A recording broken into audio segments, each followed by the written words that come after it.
noite, irmãos. Graça e paz da parte de nosso Senhor Jesus. Amém. Que esta noite seja uma noite de salvação, uma noite de arrependimento, uma noite de perdão.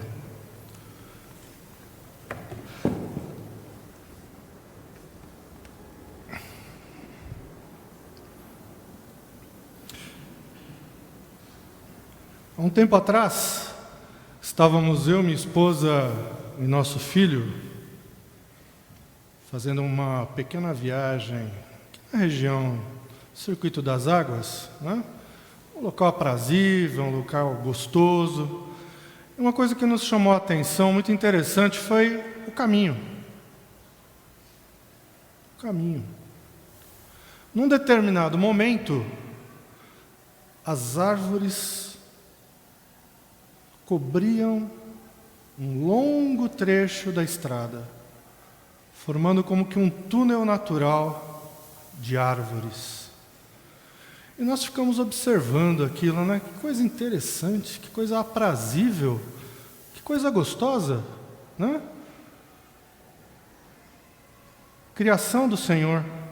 E muitas vezes nós não observamos essas coisas interessantes. E nós sabíamos exatamente onde nós queríamos chegar. E para nós foi uma viagem muito gostosa. Por quê? Porque nós pudemos relaxar, pudemos repousar, estávamos despreocupados. E um dia, se Deus quiser, nós voltaremos a fazer essa viagem sem preocupações. Mas eu gostaria de falar com vocês nesta noite sobre caminhos não muito agradáveis, caminhos que não nos trazem nenhuma saudade, caminhos que talvez você tenha tomado na sua vida, que você não quer nem lembrar, caminhos tortuosos, caminhos tristes, caminhos desagradáveis, caminhos muitas vezes de morte. E nós vamos observar na palavra do Senhor, nesta noite, exatamente uma situação como essa. E nesse momento eu convido a todos os presentes a que abram as suas Bíblias no Evangelho que escreveu Lucas, capítulo 24.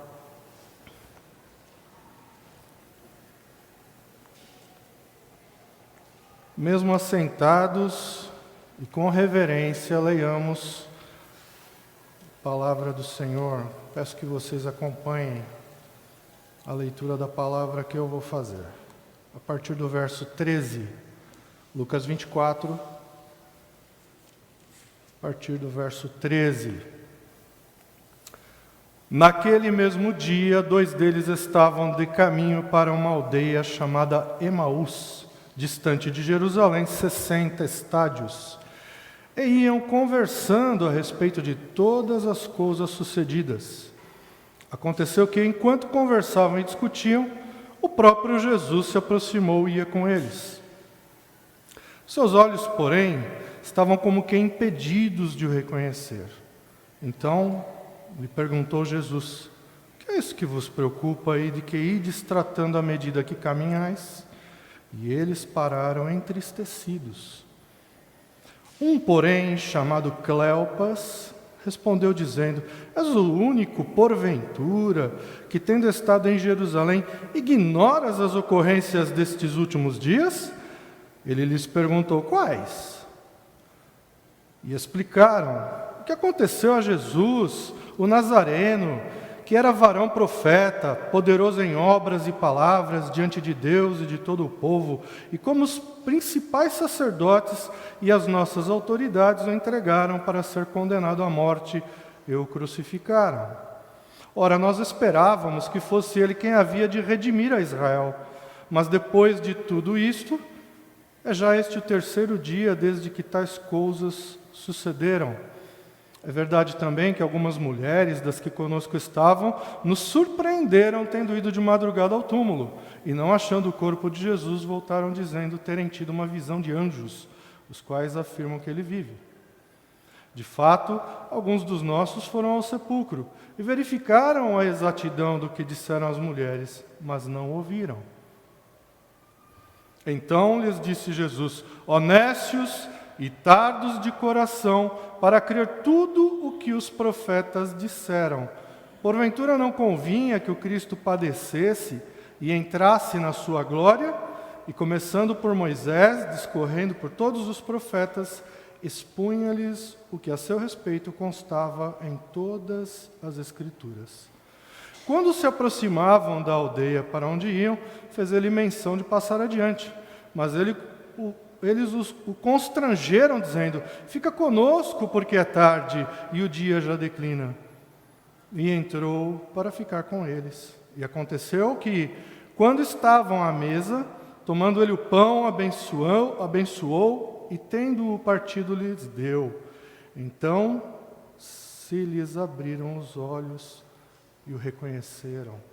Mas ele desapareceu da presença deles. E disseram um ao outro: porventura não nos ardia o coração quando ele pelo caminho nos falava, quando nos expunha as Escrituras?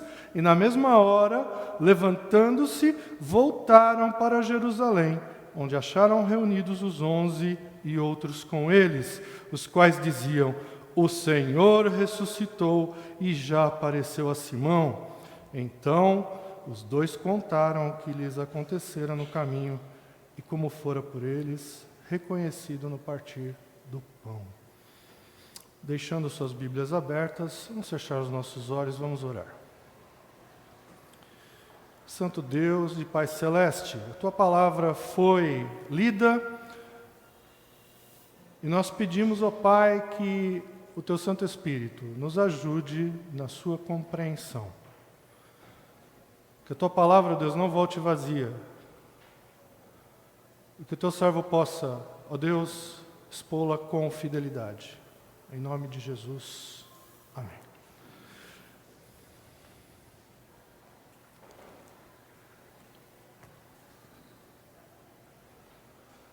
Eu dizia a respeito de caminhos que não têm esperança, de caminhos tristes, de caminhos que muitas vezes não são caminhos agradáveis. Contudo, eu quero meditar com vocês a respeito do seguinte tema: a esperança no caminho de Emaús. Naquele mesmo dia, que dia? O primeiro dia da semana.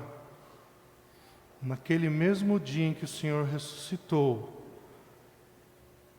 naquele mesmo dia em que Ele apareceu às mulheres que foram ao sepulcro, naquele mesmo dia que Ele apareceu a Pedro, naquele mesmo dia em que Ele apareceu aos caminheiros de Emaús.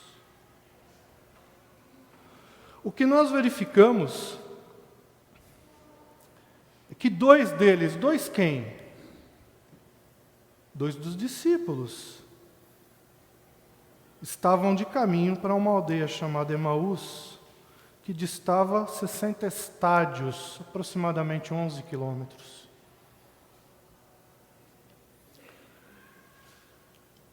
Dois deles, quem eram eles? O verso 18 nos aponta que um deles é Cleopas, ou Cleofas, em algumas versões. Não é?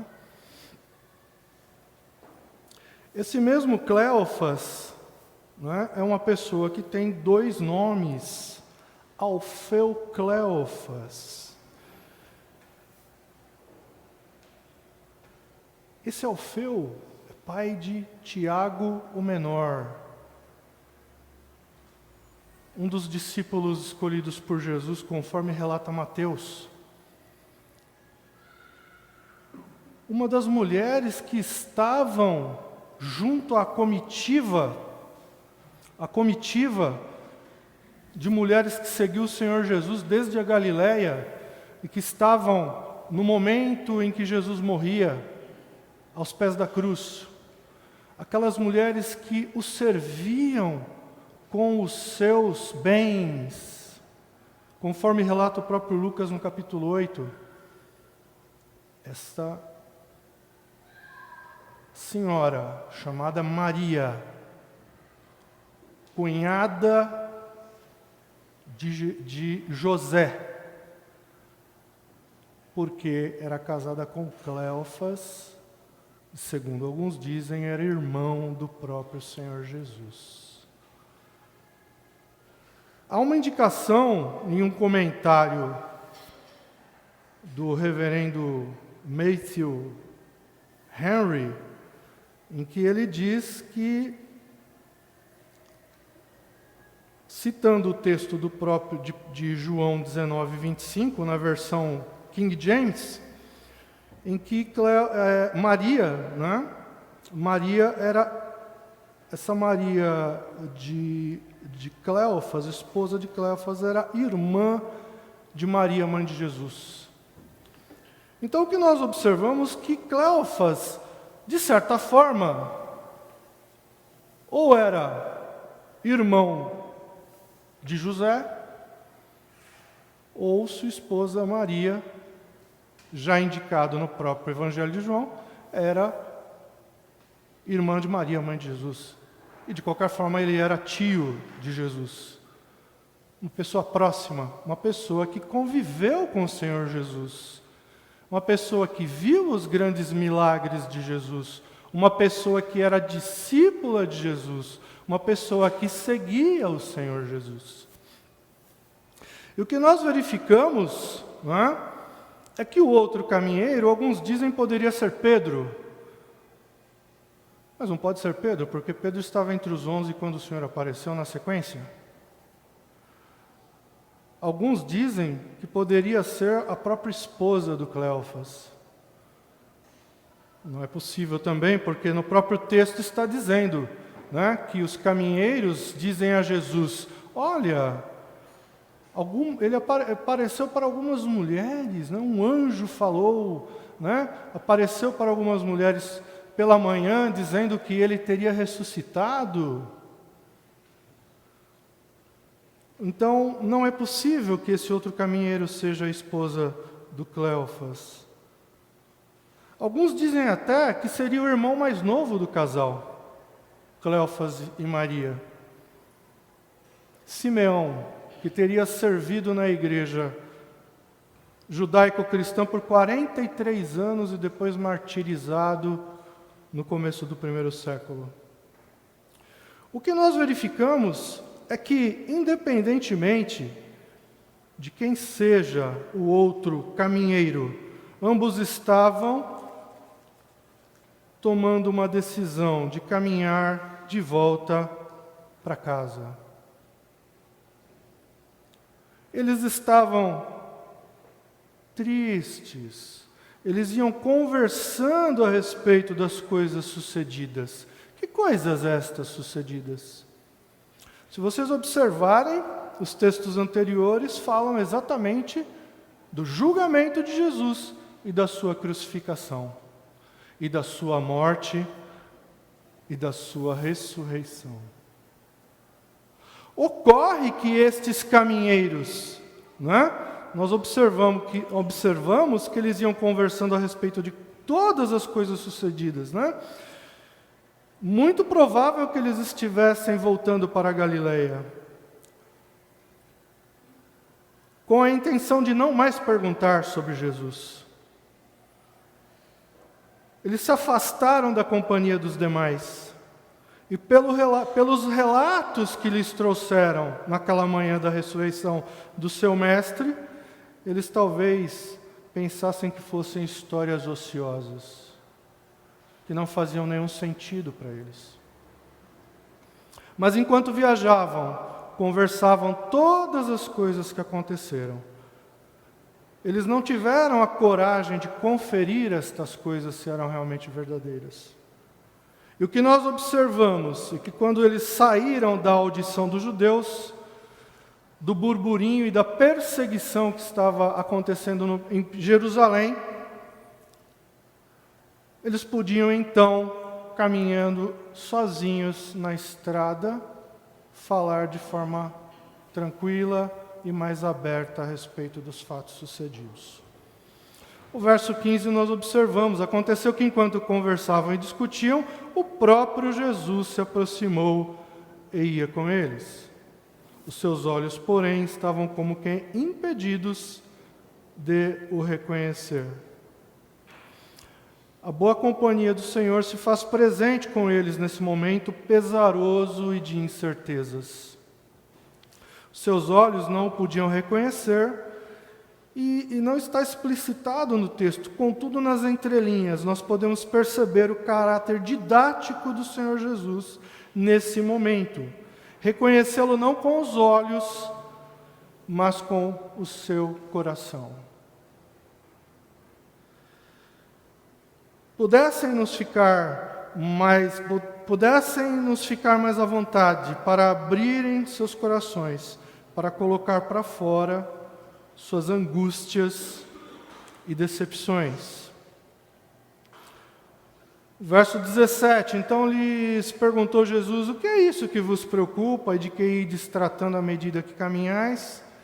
E eles pararam entristecidos. Mesmo estando em seu estado de exaltação, o próprio Jesus tem compaixão de seus discípulos. Mesmo ao olhar de um desconhecido, eles estavam tristes.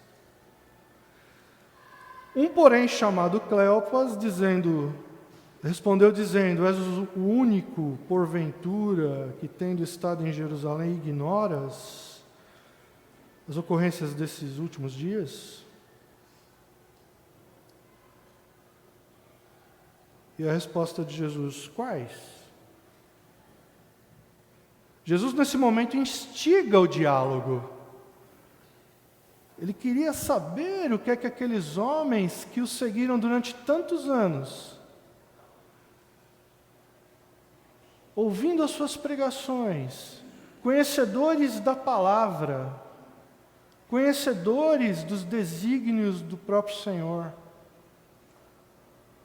naquele momento de decepção, naquele momento em que eles estavam enlutados porque o seu mestre e Senhor havia sido morto, eles não tinham mais a esperança de vê-lo, mesmo tendo ouvido os relatos daquela manhã, eles ainda não o haviam visto. Aí está a diferença, irmãos, entre nós queremos ver com os olhos físicos e enxergarmos com os olhos da fé. Muitas vezes nós agimos dessa forma. Nós não cremos nas promessas do Senhor. E tomamos muitas vezes medidas que desagradam a Deus. Ora, nós esperávamos, versículo 21,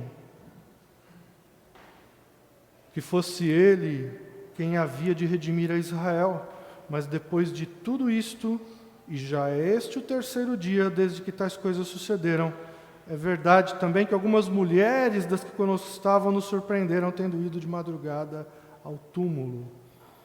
Eram Maria Madalena, irmã de Lázaro, Joana, mulher de Cusa, procurador de Herodes, e Maria, mãe de Tiago, a esposa de Cleofas. Estas mulheres, como eu já disse, serviam ao Senhor com seus bens, desde a Galiléia, conforme o próprio Lucas, capítulo 8, versos 1 a 3. O 23, e não achando o corpo de Jesus, voltaram dizendo terem tido uma visão de anjos, os quais afirmam que ele vive. De fato, alguns dos nossos foram ao sepulcro e verificaram a exatidão do que disseram as mulheres, mas não ouviram. De fato, o Cristo ressuscitado já está em seu estado de exaltação. E ele contrasta ao perguntar de forma tranquila, relembrando as coisas duras e tristes pelas quais ele mesmo, Jesus, passou naqueles dias passados. Como relata o profeta Isaías no seu capítulo 53, expressando toda a dor de Jesus ao receber sobre si os pecados da humanidade. Era desprezado e o mais rejeitado entre os homens de dores e que sabe o que é padecer. E como um de quem os homens escondem o rosto era desprezado, e dele não fizemos caso, certamente ele tomou sobre si as nossas enfermidades, as nossas dores levou sobre si, e nós o reputávamos por aflito, ferido de Deus e oprimido. Mas ele foi traspassado pelas nossas transgressões e moído pelas nossas iniquidades. O castigo que nos traz a paz estava sobre ele, pelas suas pisaduras fomos sarados. Todavia o Senhor agradou moê-lo, fazendo-o enfermar. Ele verá o fruto do penoso trabalho da sua alma e ficará satisfeito. O meu servo justo, com o seu conhecimento, justificará a muitos, porque as iniquidades dele levará sobre si. Quais coisas vocês estão falando? Ele tinha razão para saber quais coisas, porque para ele eram coisas amargas e pesadas. E ainda assim pergunta, quais coisas? A tristeza foi esquecida pela alegria que o Filho do Homem, de nossa salvação, nasceu. Ele teve prazer nas enfermidades por nossa causa. O verso de 25 diz, então lhe disse Jesus, honestos e tardos de coração, para crer tudo o que os profetas disseram. Porventura não convinha que o Cristo padecesse e entrasse na sua glória? Começando por Moisés, discorrendo por todos os profetas, expunha-lhes o que a seu respeito constava em todas as Escrituras. Muitos dariam tudo para ter uma cópia desse discurso de Jesus, a respeito dele mesmo. Se tivessem dado ouvidos às Escrituras, na lei de Moisés, os profetas e os salmos, eles não teriam ficado em dúvidas e sem esperança, pois era necessário que assim acontecesse, posto que não deram crédito às palavras das mulheres e nem dos anjos. No entanto, sentiram o coração arder com as palavras do Senhor. Verso 28, quando se aproximavam da aldeia para onde iam, fez ele menção de passar adiante. Mas ele o constrangeram, dizendo, fica conosco, porque é tarde e o dia já declina. E entrou para ficar com eles. Após os olhos abertos pelo próprio Senhor, os discípulos voltaram para Jerusalém alegres e com ânimo redobrado. Nós verificamos aqui que ao sentar-se à mesa com eles, tomando o pão, o abençoou, partiu e lhes deu. Nesse mesmo momento, os discípulos conseguem reconhecer Jesus. Não sem motivo o Senhor estava fazendo com que eles ficassem com os olhos velados e não o conhecessem. Mas é para que eles pudessem, através das palavras do próprio Cristo, reconhecerem que o Senhor Jesus havia ressuscitado. Após essa rápida explicação, nós faremos então a aplicação de tudo isso que nós lemos. Há esperança no caminho de Emaús. Por quê? Porque o Senhor caminha conosco. O verso 15 diz assim, aconteceu que enquanto conversavam e discutiam, o próprio Jesus se aproximou e ia com eles. Naquela hora de desespero e deserto, alguém se aproxima e começa a caminhar com eles. Uma simples pergunta do novo companheiro os faz parar. De que estás falando? Não é possível que exista uma única pessoa neste país que desconheça os fatos cruéis da semana passada. Poderia ser essa a primeira reação, mas logo aproveitam para partilhar a dor, a saudade, a frustração. Corriam notícias sobre o túmulo vazio e a aparição de anjos. Mesmo assim, continuavam inconsoláveis e reclamavam: ninguém viu Jesus. Muitas vezes nós atravessamos caminhos, trilhamos caminhos de desespero. Muitas vezes nós não vemos perspectivas e nem o que nos aguarda no fim desse caminho. Eu não sei por quais caminhos você tem andado. Não sei por quais trilhas de desesperança, cansaço, dor, doenças, tribulação, desilusão tem abatido a tua vida. Mas saiba que o Senhor sempre anda com você no vale mais escuro, no abismo mais profundo da tua existência. Não sem motivo, o salmista diz: entrega o teu caminho ao Senhor, confia nele e o mais ele fará. Demonstrando toda a confiança no Senhor, que guarda os nossos caminhos e nos revigora as forças. Em outra das tantas aparições que o Senhor fez aos seus discípulos naquela ocasião, uma delas ele fez a Tomé. E é interessante, porque o poeta sacro diz assim: coloca a tua mão do lado meu. A falta de fé te lacerou. A minha ferida já sarou, mas vejo que a tua ainda não. Me deixa tocar teu coração. Mas Jesus continua perguntando para nós: o que é isso que vos preocupa? E de que ides tratando à medida que caminhais? O que é que te preocupa?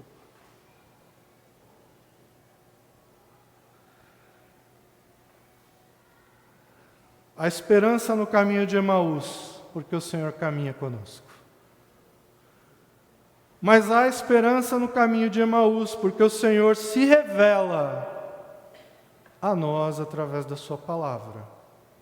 Nós vemos no versículo 25: então lhes disse Jesus: honestos e tardos de coração para crer tudo o que os profetas disseram.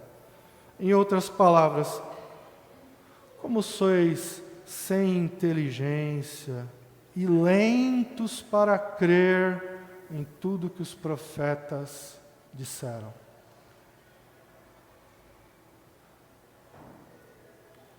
Que voz é esta? Os dois a conhecem. Soa-lhes bastante familiar? Embora os olhos permaneçam vedados e a razão obscurecida, o coração se abre, se dilata, começa a arder no peito. Ninguém jamais falou com esse homem. Até mesmo aqueles que o prenderam no Getsêmani ficaram assustados com a sua poderosa voz. As multidões ficavam extasiadas com seus ensinamentos, porque ele as ensinava com autoridade.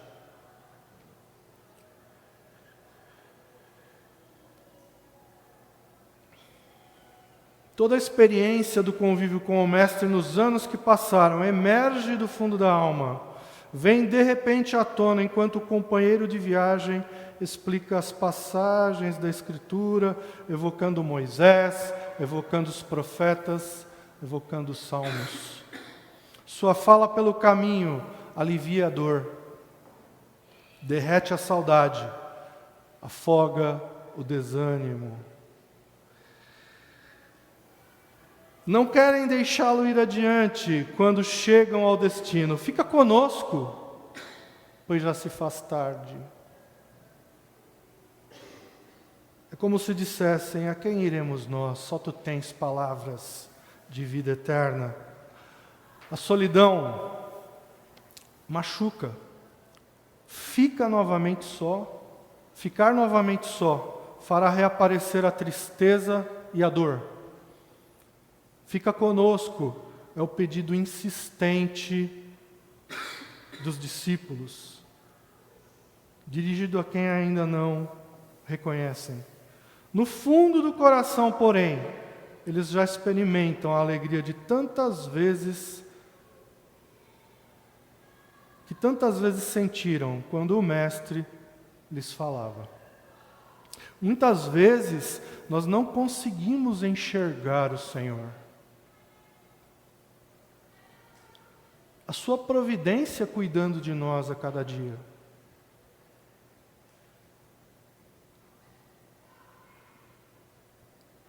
Apesar de nós. Muitas vezes o desânimo nos abate, como abateu os caminheiros de Emaús, mas a sua palavra está sempre pronta a nos consolar, dar descanso, segurança e esperança. O seu Santo Espírito está sempre a nos iluminar na compreensão das Escrituras e nos orientar por onde nós devemos seguir, nos dando sempre esperança. Sua palavra ecoa em nossos corações, nos aquece e nos reanima. Então lhes disse Jesus: honestos e tardos de coração para crer tudo o que os profetas disseram. Há esperança no caminho de Emaús, porque o Senhor caminha conosco. Há esperança no caminho de Emaús, porque o Senhor nos consola com a sua palavra. Mas há esperança no caminho de Emaús, porque o Senhor Jesus tem comunhão conosco. Verso 29. Mas eles o constrangeram, dizendo: fica conosco, porque é tarde e o dia já declina. E entrou para ficar com eles. Fica conosco, pois já é tarde. A noite vem chegando. Fica conosco, Senhor, porque está muito difícil. Por quantas noites da nossa existência nós já passamos de dificuldade? Quantas vezes nós clamamos ao Senhor para estar conosco? Fica conosco, Senhor, pois já é tarde. O companheiro do caminho para Emaús não abandona os seus discípulos, permanece com eles. Senta-se à mesa com eles, mostrando intimidade.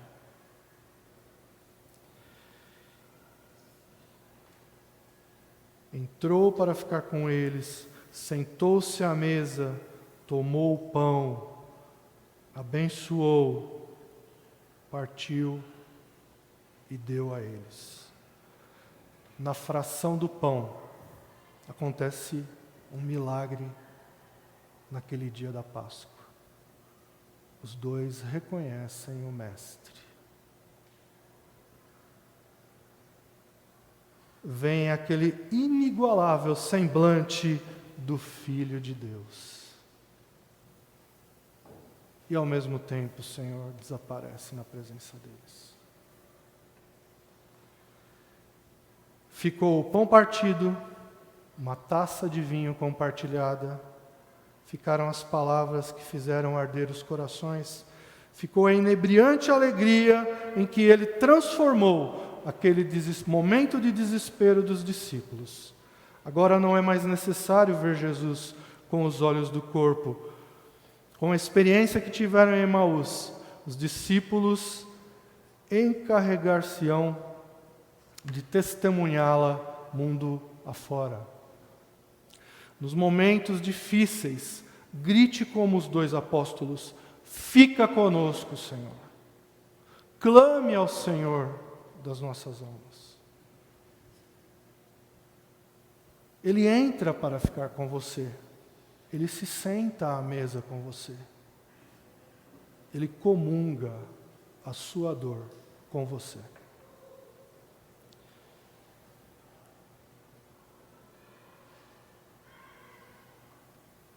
E Ele não só se senta à mesa com você, Ele faz morada no teu peito e no teu coração. Como revela o próprio Senhor em Apocalipse: eis que estou à porta e bato. Se alguém ouvir a minha voz e abrir a porta, entrarei em sua casa, cearei com ele e ele comigo. No momento em que Jesus parte o pão, os discípulos de Emaús se tornam missionários, mensageiros da Boa Nova. Na mesma hora eles se levantam e voltam para Jerusalém.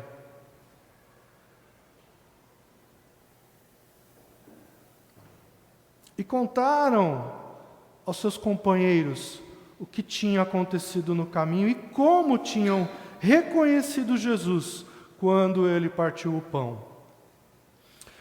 Ao distanciarem-se da comunidade, caminharam para Emaús à luz do dia. Ao retornarem para Jerusalém, à noite, eles conseguem enxergar uma nova luz no horizonte. A missão nasce sempre de um encontro com Jesus vivo, com o Cristo ressurreto. Os evangelhos não terminam na Sexta-feira Santa, com o Cristo morto e sepultado. O grande e retumbante final da sinfonia é a esplêndida aurora da Páscoa. Aquele deslumbrante dia, o primeiro dia da semana, o dia da ressurreição de nosso Senhor Jesus.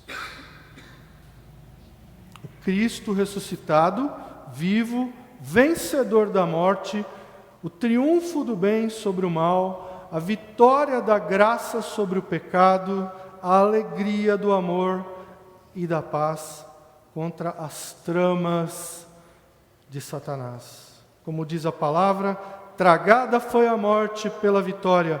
Onde está a morte, a tua vitória? Onde está, ó morte, o teu aguilhão?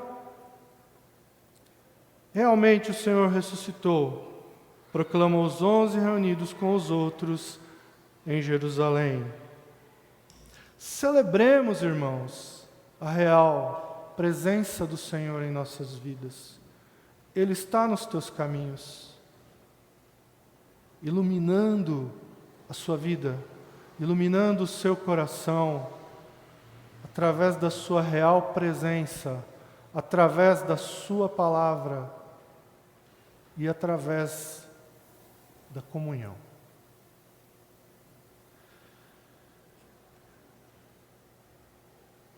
Nós celebramos a real presença deste Deus conosco, no celebrar da ceia do Senhor. Memorial do mistério pascal, mistério da cruz e ressurreição, mistério da redenção e reconciliação, mistério onde inicia a nova aliança. Que nesta noite nós tenhamos a mesma atitude dos discípulos de Emaús, ao renovarmos as nossas esperanças no Cristo ressurreto, através de sua presença, o Deus conosco, através da leitura, exposição e aplicação da sua palavra, e no participar da ceia, nós saiamos daqui com os nossos corações ardendo, para proclamarmos que Ele vive.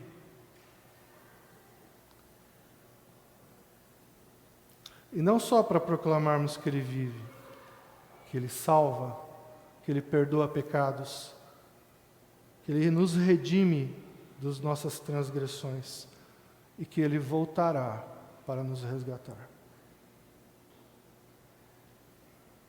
Que o Senhor nos ajude a compreender a sua palavra. Amém.